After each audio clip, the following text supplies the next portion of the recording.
Welcome back to Euro Football Daily, where today we're running down 10 transfers we'd like to see happen this summer.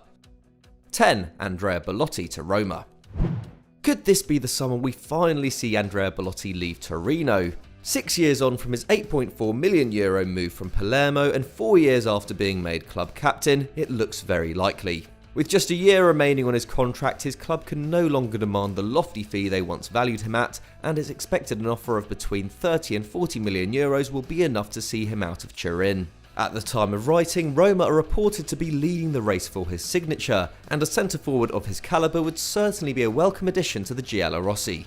It's no secret that Roma possess one of the oldest forward lines in Europe, with Pedro, Mkhitaryan and Dzeko all very much in their 30s. Mkhitaryan has been superb this term. The club are set to welcome back younger attackers in Justin Kluivert and Cengiz Under, and they also have Borja Mayoral for another year. But a striker of Belotti's quality can't be passed up easily. The Italian international has hit 105 goals in 226 appearances across the last 6 seasons, and has consistently averaged over 3 shots a game for the last 3, despite the side around him getting progressively worse, narrowly escaping relegation for the last 2 seasons. And while there are other areas of the Roma team that need serious work this summer, namely the back line, getting Belotti in would give their hopes of Champions League qualification a big boost, especially if it means a direct rival missing out on him.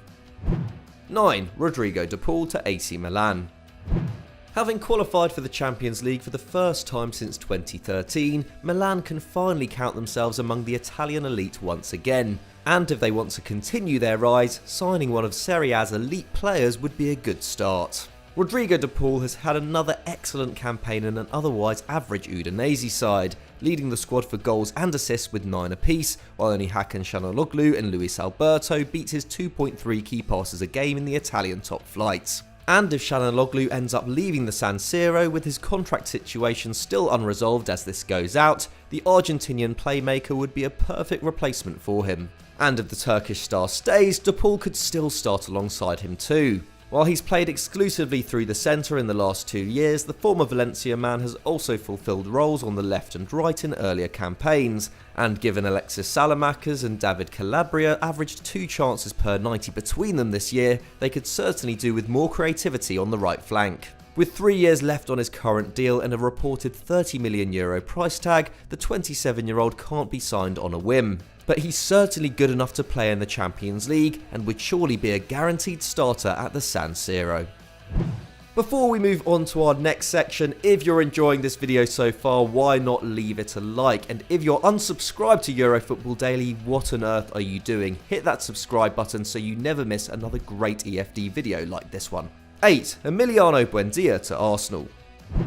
A transfer many of us expected to see happen last summer, Emiliano Buendia ended up staying at Norwich and hitting the form of his life back in the Championship, hitting 15 goals and 16 assists to see the Canaries promoted back to the big time. And with his contract not up until 2024, it will take a sizable fee to get him out of Carrow Road.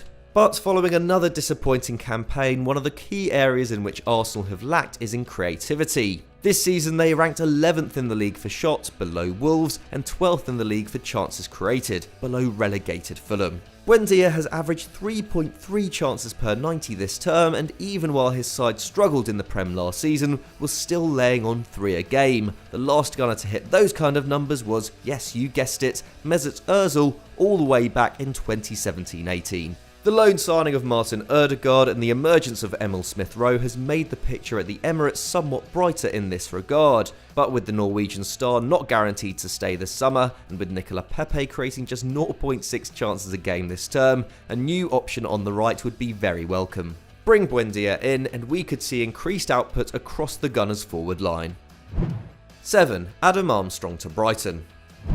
Ivan Toney may have made most of the headlines with his record-breaking goal haul in the Championship, but Blackburn striker Adam Armstrong was arguably just as impressive in the 2021 campaign. With 28 goals and 5 assists in 40 appearances, the former Newcastle man registered a goal contribution every 105 minutes, while his 4.9 shots per 90 was by far the highest average in the league and a huge leap from his previous best of 2.9. As a result, Blackburn ranked second for expected goals per game behind champions Norwich, despite finishing 15th, 20 points off the playoffs. With just 1 year left on his contract, Armstrong is very gettable this summer, even if his club stand to make a big profit on the £1.7 million they paid for him in 2018. And one club who should definitely be interested in him is Brighton. The Seagulls have endured a frustrating season, defined by their strikers' inability to finish big chances, with Neal Maupay their top scorer on 8. Two-footed, able to create, and with his finishing ability and movement in the box improving, Armstrong looks ready to make the step up to the top flight, and could give Graham Potter the clinical edge he's crying out for. 6. Sven Botman to Chelsea.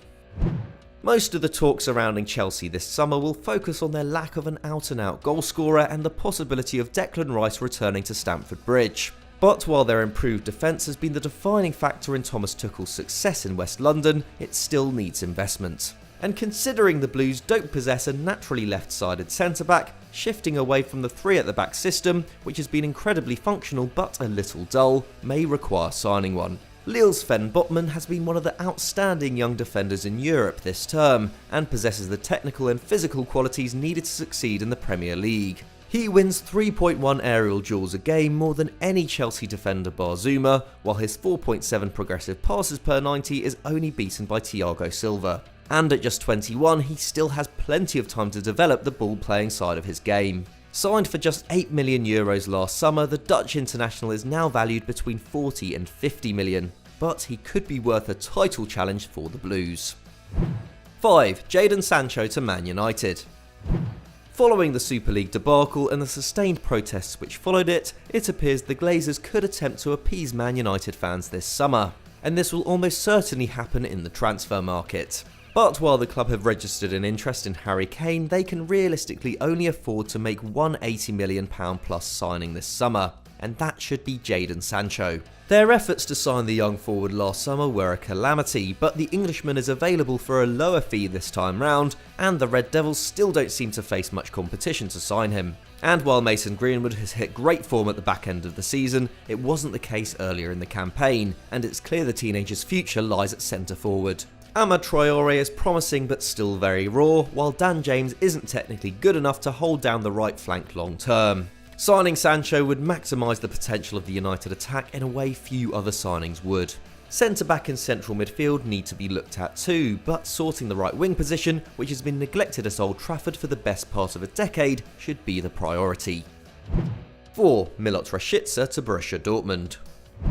If Dortmund do sell Sancho this summer, they will need reinforcements in the attack. And while it may be tempting to suggest a big money replacement for the Englishman, we all know the German giant's penchant for a bargain pickup, and Werder Bremen's Milot Rashica would be a good candidate in this regard. Having helped Die Werderaner stay in the Bundesliga by a whisker last term, Rashica didn't have nearly as much influence this season as they suffered relegation for the first time in 41 years. The Kosovan forward registered just 3 goals and 1 assist, down from 8 goals and 5 assists in 2019-20. However, in a side which ranked second bottom for non-penalty expected goals, Rashica's underlying numbers have remained decent. 2.6 shots per 90, including 1.5 in the box, 1.2 key passes and 2.2 successful dribbles, more than Leverkusen's Moussa Diaby.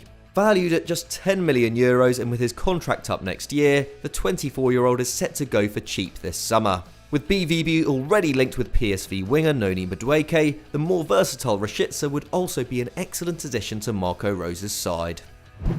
3. Filip Kostic to Inter Milan. Despite winning a first Serie A title since 2010 and by an 11-point margin, Inter are facing a troublesome summer, with talk of the club having to scale back ambitions due to its financial woes and Antonio Conte now gone. But nevertheless, if they can find money to spend in the transfer market, the area of the side which needs particular investment is the left wing-back slot, where Ivan Perisic and Ashley Young have shared minutes this year. They've been far from a disaster, contributing to 13 goals between them. But considering Inter have had Frankfurt's Filip Kostic in their sights before, it's a no-brainer who we'd rather see running the left flank opposite Achraf Hakimi. Kostic has had another tremendous season in the Bundesliga, hitting double figures for assists for the 3rd consecutive campaign and contributing to almost 20 goals in total. And he's no slouch defensively either, marrying 3.2 key passes per 90 with 2.8 tackles and interceptions, clearly beating Young and Perisic in both metrics. At 28, the Serbian international has tons of experience but is also at his physical peak. If he can be secured, provided the new manager plays a similar system and they don't lose more than one of their star players, Inter can be confident of challenging for the title again next season. 2. Eduardo Camavinga to Real Madrid. One of the outstanding teenage talents in world football, it's a shame we won't be seeing Eduardo Camavinga at this summer's Euros. However, that may be good news for suitors of the young midfielder, given the tendency of international tournaments to inflate players' market value.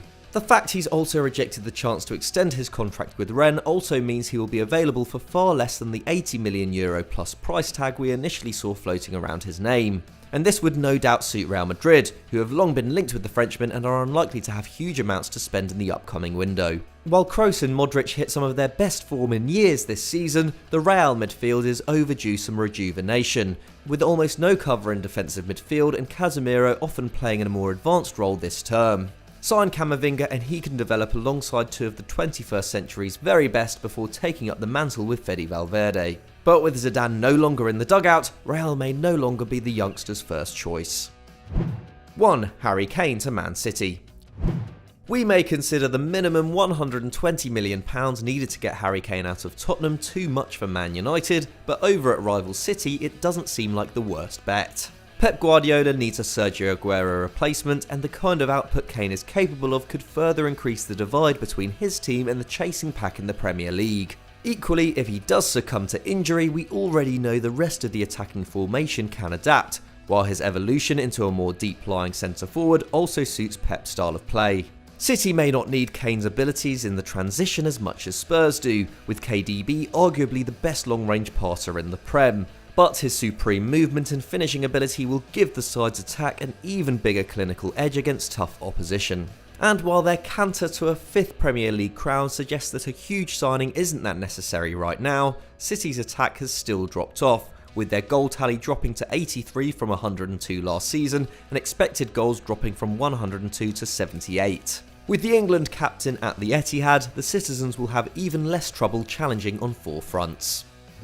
So those were our 10 transfers we'd like to see happen this summer, but what did you make of them, and do you have any shouts yourself? Let us know in the comments. As I said earlier, if you enjoyed this video, don't forget to leave us a like as it really helps us with the algorithm. And as always, thanks for watching. See you next time.